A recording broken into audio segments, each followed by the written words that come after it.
The following program is sponsored by Friends of Life Outreach International. With her childhood marked by abuse and dysfunction, Penny Maxwell knows how painful the healing process can be. So with my kids, I would go in at night, are they still breathing? Are they still breathing? And something that was supposed to bring joy wasn't as joyful as it should have been. This marriage that is supposed to be joyful, and here I am wondering, is he gonna do to me what every other person has done to me? That was sown into my heart, and I had to pull that out by the roots. Next on Life Today.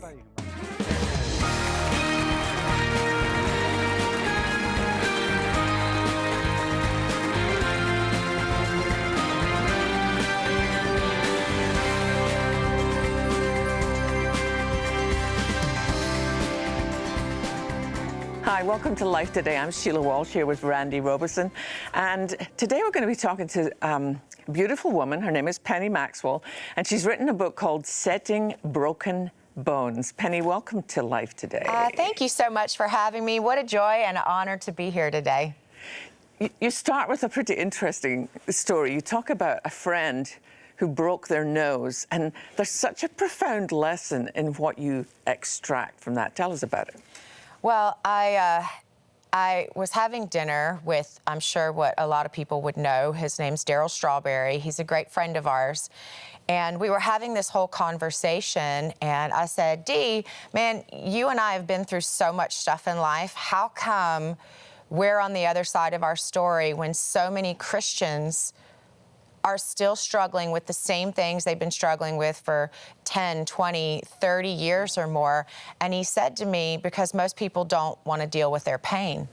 And I said, you're right. Huge, yeah. I have a friend who had a skiing accident, and she broke her nose, and she just kind of let it be, and it healed improperly. And because it healed improperly, I mean, it was a little crooked to look at it. It wasn't anything that was horrific, but she struggled at night to breathe properly. She struggled at night to get the amount of sleep she needed because it was just hard for her to breathe. And I was like, go get it fixed. And she was like, absolutely not. That means, like, I'm signing up for pain. And I would rather not do that. I would rather stay the way I am than have to sign up intentionally for pain. Wow. A lot of people relate to that, but you especially. Can you tell people a little bit about some of your pain so they can understand the healing? Yeah. So between my mom and my dad, there were 8 marriages. Wow. Yeah, and so I've been married to my husband for 30 years. Same man, all in a row. Well done. So that was something big that I had to overcome. But also as a young girl, I wasn't protected. I wasn't looked after. And so I was sexually abused my entire childhood. And on top of that, growing up with a narcissistic mother, which when people ask me, what does that mean? And I would pretty much say it's kind of like Mommy Dearest, but without the coat hangers. Wow. It was bad. It was money covers everything. You don't acknowledge, you don't admit what's going on. You're controlled every single aspect. And so it was very difficult growing up. There were a lot of things. People say, was the hardest thing that you went through the sexual abuse? Because that was 10 straight years by my grandfather. Wow. And I say, actually, it wasn't. It was growing up with a mother that you didn't know if it was Dr. Jekyll or Mr. Hyde. Yeah. With my grandfather, it was predictable. Right. I knew it was going to happen. I knew when it was going to happen. With my mom, I would wake up and I didn't know, is this the day you're going to be praised and told you're a great child and a dress on your bed for the way that I treated you the day before. And it developed some things in me that weren't healthy. Yeah. When I was reading your story, there's so much that's really horrific. I mean, you describe your childhood home as joyless. That has to be, where did you discover, what's your earliest recollection of a relationship with God?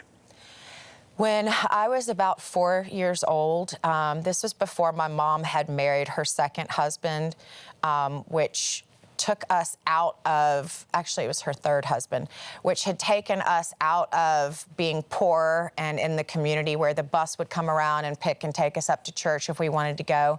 Well, I actually would go to church on this little Baptist bus. They'd send it through our apartment complex. And at 4 years old, I was allowed to go By get on yourself? the bus by myself. Wow. They'd go take me away to church, and I'd come back to the apartment complex, and there was something that was safe about God's house. There was something that was joyful about God's house. I remember learning different scriptures, and back then there were flannel graphs, but to me, you know, I was all about it. I just loved being in God's house, and it was so different than my own home, and I really appreciated being able to go to church. And unfortunately, because of the narcissistic abuse, that would be held over me. And so anytime I would show joy in something, I would try to stuff it in because I knew it would be used to be taken away. And so I tried to make it like, yeah, it's okay, going to church is okay. Because you didn't want to show too much excitement because then it was a tool used to manipulate. Wow. Being a teenager is difficult, teenage girl especially difficult, but having this dual worlds going on where you've seen some good and felt some joy in the church, but your home is a nightmare, really. What did that do to you? I mean, how did you even cope with that? Well, as a teenager, there was a lot I didn't figure out. I knew there were things that were wrong in my house, but someone that's a really good narcissist, and I say my mom was a fabulous one, it's so confusing. There's the bait and switch, and you really, at times you think, well, I'm the problem. It's me. Things were always said to me, like, if you weren't in my life would be great. But then when I did leave home, things with her were still a mess. And so I think as a teenager, there was a lot that I didn't understand, that I honestly wasn't capable of being smart enough to put together in the moment. I think it was when I was in my early 20s, I was married to my husband, and I had somebody that was a psychologist actually say, well, you know what's going on here, don't you? And I was like, no, could you please tell me? I've tried to figure this out for years and years, and I have not been able to figure out. And they told me, they're like, she's classic textbook. And that a bell went off. And there wasn't an internet back then where I could look it up, but they did let me read their thesis paper, and they had done their thesis paper on my mother. Oh. Wow, that's amazing. I want us to get to this whole umbrella over your whole book about the fact that so many in the church have not experienced healing because they don't want to go through the pain. I remember somebody saying to me at one point, when the pain of remaining the same is greater than the pain of change, then you're ready to change. Absolutely. Why do you think we resist it so much? Well, think about the skiing accident that happened, right? Here she is, she's going down a slope, she's having fun, and life just happened. Yeah. Like so many of your viewers, life just happened, and in the course of life just happening, there are breaks that we experience. But those aren't breaks that we anticipate. No. The difference with us choosing to heal is this is pain that we're signing up for. Right. We're saying, I am signing up for pain. I am choosing pain. And I remember her words to me, it's, why would I sign up? To deal with something that I already felt before? I know what that now feels like, and I can anticipate that. It's one thing to get broken accidentally. It's a whole nother to say, I'm choosing to be broken, knowing what that feels like, knowing there's a process that you're going to have to walk through. And so most Christians, and I would say most people in general, go, I am not touching that. I would rather limp through. I would rather breathe improperly. I will go through my dysfunctional marriage. I will, have these dysfunctional relationships. I will have these issues that I'm just going to hold on to, this fear, this whatever, because I don't know what Pandora's box will look like. And I can't control that. And this happened to me accidentally. I'm having to choose to be on the operating table, and I'd rather not. And yet you did. And it wasn't easy. It made me have to acknowledge things about myself. about my journey, about my past, about my present. And I think it was pretty much my husband that I was 20 years old when we got married. We've been married 30 years now, so I'm 50. And I remember him calling me out on the carpet about some of my behaviors that to me, and I think that's what's so important for people watching today need to understand. We have made certain things normal because they were our normal, but they are not God's normal. They're not God's highest and best. So I remember one day very clearly, I was rummaging through my husband's briefcase. This is back when men always had a briefcase. Everything wasn't on your phone. I was rummaging through his briefcase, and he wasn't at home. And I remember the Lord just saying, "What are you doing?" And I'm like, I'm cleaning it up. It's a little messy. It's a little dirty. He just needs a little help keeping it tidy. And the Lord's like, "That's not what you're doing." And this was me internally having a conversation with the Lord because he was really hitting my heart. I was like, yeah, I'm just like being a good wife and cleaning things up. And he's like, "No, you're suspicious." Wow. You're suspicious because of what you've been through. And listen, I have given you a gift of discernment, but the gift of suspicion cannot be found in the fruit of the Spirit. There is not one. And you are suspicious because of what you've walked through, and you're looking for something. What are you looking through? And I'm like, I don't know, a picture, a number, something, so I can have an aha moment. I caught you, instead of ever being caught off guard, because I was constantly being caught off guard.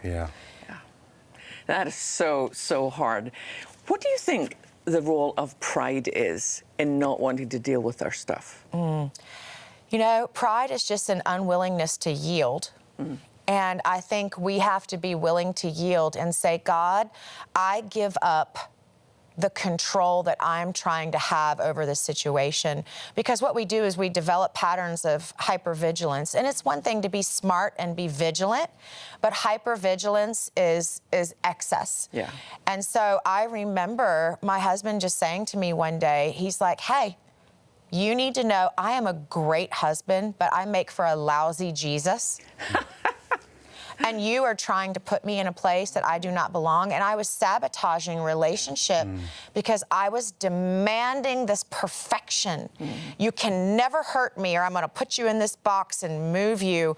I didn't have the capacity to deal with pain. I had been ignoring it. And so God made me go back to where I was broken and healed wrong. And he said, "This is going to hurt you."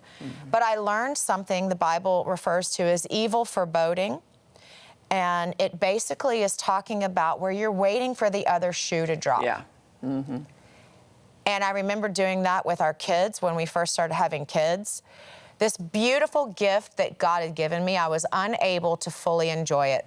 Just like with marriage, this beautiful gift God had given me, I was unable to fully enjoy it because I was always afraid something was going to happen. The other shoe was going to drop, this evil foreboding. So with my kids, I would go in at night, are they still breathing? Are they still breathing? And something that was supposed to bring joy wasn't as joyful as it should have been. This marriage that is supposed to be joyful, and here I am wondering, is he going to do to me what every other person has done to me? Because think about every adult in my life.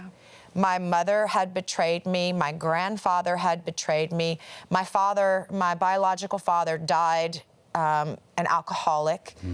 My stepfather, who was a very kind and gentle man, but he never stopped any of the stuff that he could have. My grandmother, when she found out about the sexual abuse from my grandfather, the first thing she did was blame me. And so every person that was supposed to look out for me or care for me or be there for me wasn't trustworthy. And so that was sown into my heart, and I had to pull that out by the roots. What did that look like? For anybody who might be watching who's maybe relating to some level, they know they've got brokenness, whatever it looks like.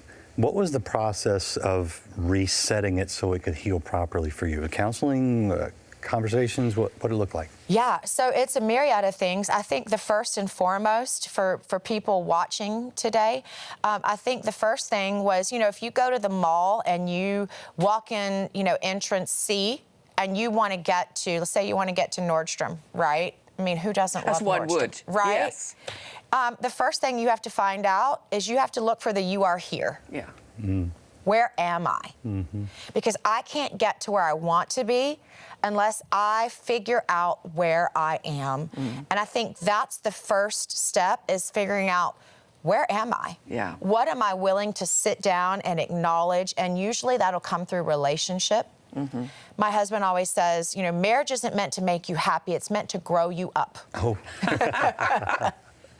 And so here I was growing up by the conversations and him putting his finger on things that they just weren't healthy in me. And I'm having to acknowledge that. And then I think another step is having a counselor. Now, for the men who are watching, I don't use the word counselor, I say coach. Better, way better, smart woman. Because men tend to go, I don't, you know, you don't take away my man card, I don't need fixing. But if you use the word coach, which is what I had to do to get my husband to go, then it's like, oh yeah, everybody needs a coach, every great athlete, every great golfer, you know, every great, you know, gym member. A coach is great. Get a coach. Get somebody that can push you to do more reps than you'd want to do on your own, can get you to lift more weight than you'd do on your own, get you to show up when you don't want to show up.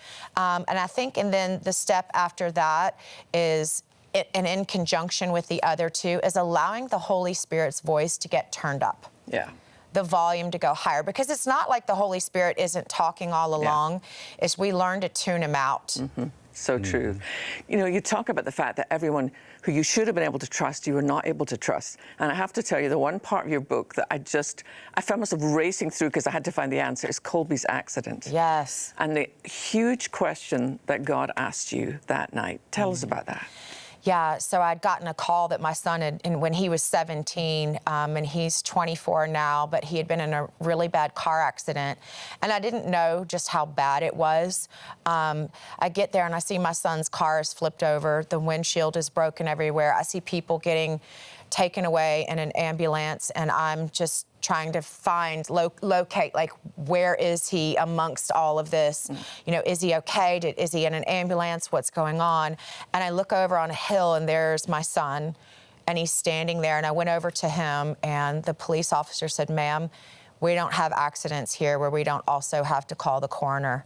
He said, this is called Dead Man's Curve, and your son is very, very lucky today. Now, I knew he was blessed that God had had his hand on him, but I'm standing up on the hill while the officers are interviewing him, and he had airbag bruises, but that's all that was on his body, and his car was totaled, destroyed. And here I am standing up on this hill, and God says, do you trust me? And I'm like, well, duh. I mean, look what just happened. Of course I trust you. What kind of question is that? And he's like, no, no, no, do you trust me? And I'm thinking, first of all, do we really need to have this conversation right now? Like, I'm still covered. There's glass everywhere. The lights are going, the traffic's, could we talk about this later? This would be really great. And he's like, no, I need to know, do you trust me? Do you trust me even if your son wasn't coming home with you today? Wow. Do you trust me? In other words, he was saying, is your trust built on that the outcome was in your favor? Or do you trust me because I am God? And I sat there for a second, and I'm like, really? Like, can you let me think through this? And he's like, no, you need to decide this right now, standing on this grassy knoll, on this hill, because you're gonna be faced with this every single day when you're kids, because I'm looking at this mess. And I've got 3 children. And he's like, I need to know right here and right now, do you trust me? And I said, yes, God, I trust you, even if it wouldn't have turned out the way I wanted.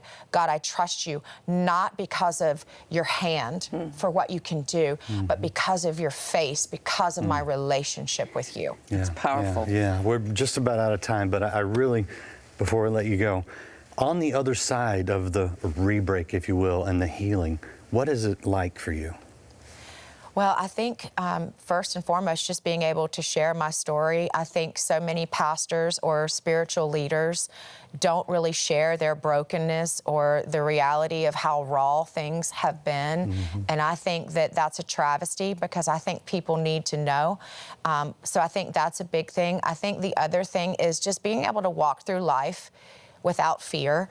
People would tell you that I'm bold, I'm courageous, that I will look fear in the face, but it wasn't always that way. There was a little girl that was afraid of the other shoe dropping.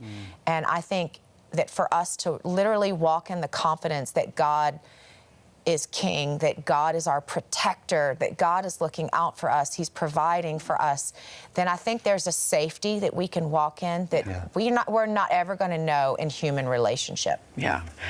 You know, you're going to want to read more of Penny's story for yourself, and we'd be happy to get that to you. But do you know that at this very moment, the same atrocity that was happening to Penny when she was just a little girl is happening to little girls across the world right now? Would you watch this?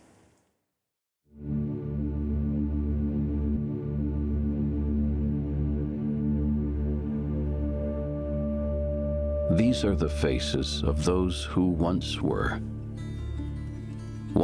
happy, once were safe, loved, cared for. Now they're vanishing at the hands of predators, abducted, misled. To distant cities they're taken. In foreign lands they're held captive. Their childlike innocence is erased. Freedom forgotten. Their spirit and will broken under abuse, under torture.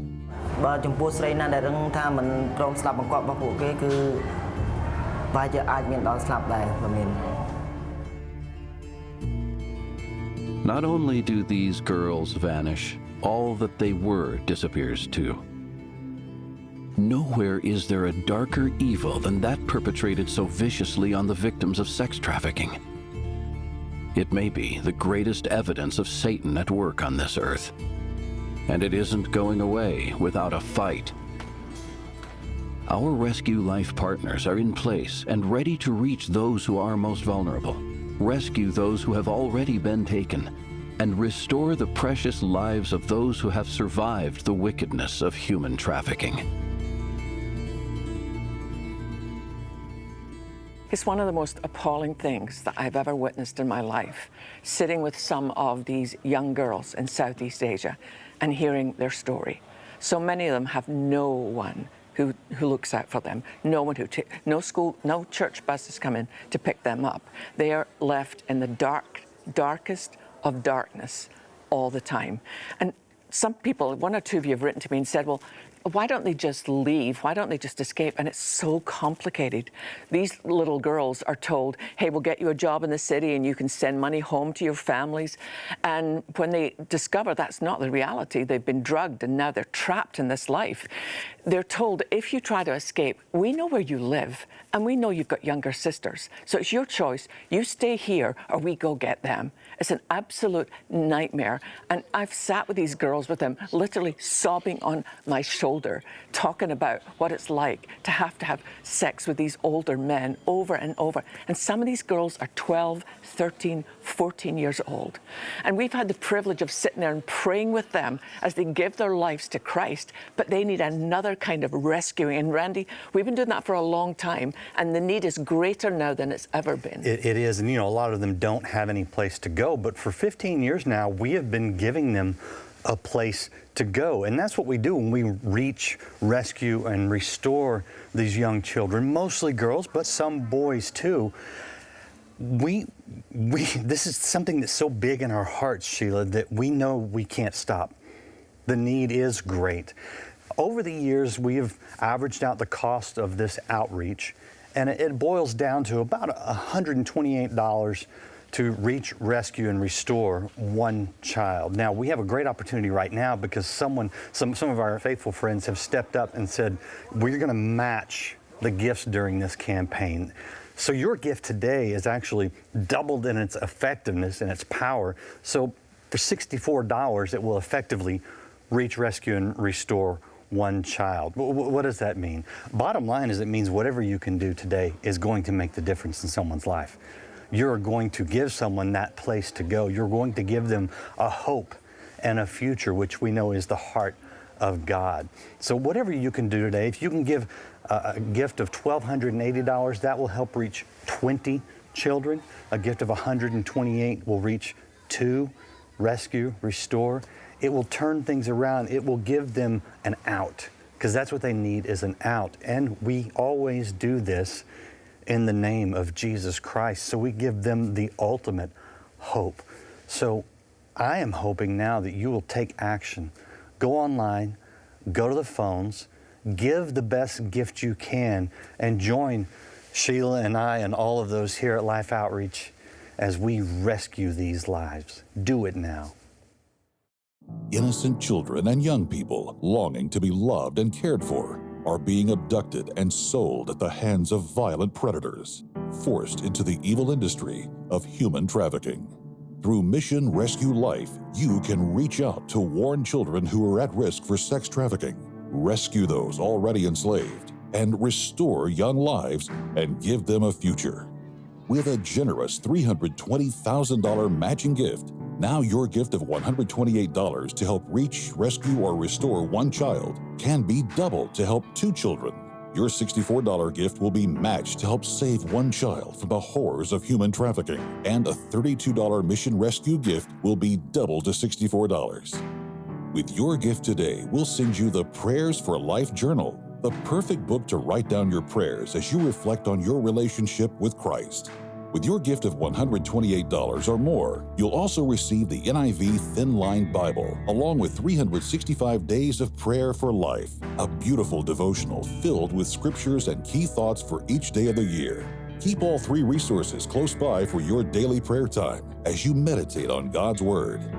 Finally, please consider a gift of $1,280, which will now help save 20 children, and you may request our inspiring bronze sculpture, Let the Children Come. Please call, write, or make your gift online. I pray you will give the best gift you can and know that we will rescue these children with your help. And today, Sheila, we'd like to offer them this. Yeah, we will, for any gift at all, we'll be happy to send you Setting Broken Bones, Let God Heal What Hurt You by Penny. Penny, thank you so much for so allowing great to God be to here. use your pain to bring freedom to so many other people. Thank you for the honor to be here. It's awesome. And we appreciate you guys watching. We'll see you again next time here on Life Today. Bye.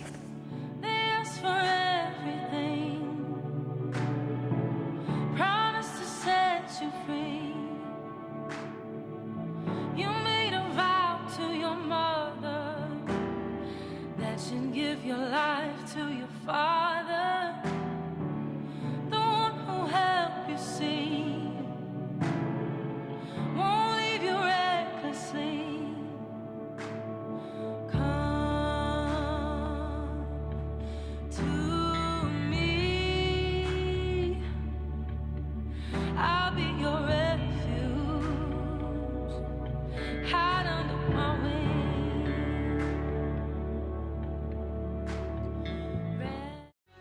If we can save one, and it's already saved the touching lives, but to me, this is just that beacon of hope that can shut down the lies of the enemy. Tomorrow. Life Today is made possible by the supporters of Life Outreach International. Your gift will be used exclusively for the exempt purposes of life. The ministry features specific outreaches as examples of the programs it supports and conducts. Gifts are considered to be without restriction as to use unless explicitly stipulated by the donor. The ministry is a member of the ECFA.